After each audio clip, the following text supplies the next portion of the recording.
Okay, kiddos, today we're going to do our math test. So I want you to listen to the video, but I'm not going to be filling in the answers because obviously this is your test.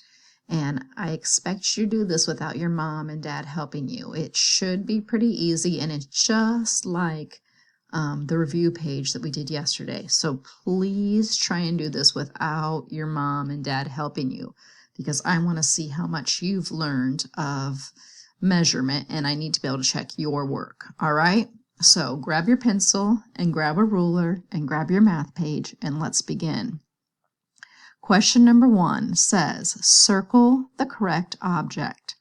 For number 1, which object is shorter? Circle the object that is shorter.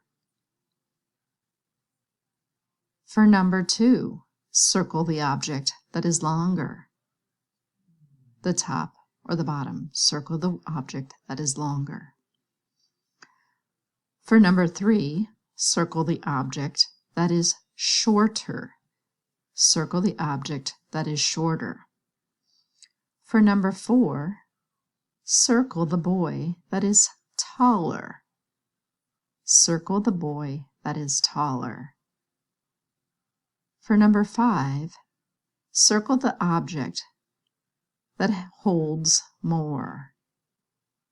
Circle the object that holds more. For number 6, circle the object that holds less.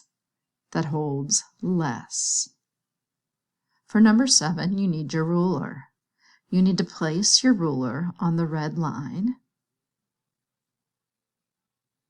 and you need to look where the second red line stops on your ruler. So make sure the edge of your ruler is here at the top of the spoon, and then look at your ruler and see where it ends. Write how long the spoon is, how many inches right here. Okay? Now flip your page over. Let's do the back. On the back, we need to circle the object that is heavier. For number 1, circle the object that is heavier. Number 2, circle the object that is lighter. Which object is lighter?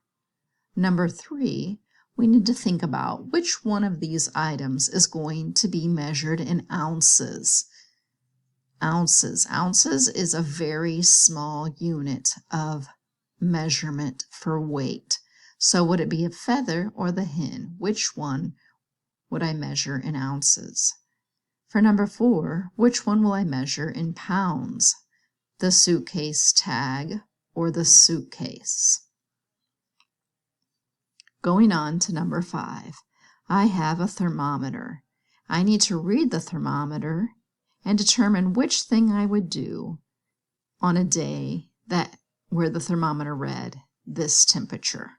Okay, I'll either color in the baseball mitt dot or the dot by the ice skates. Look at the thermometer and determine what you could do if the temperature was this.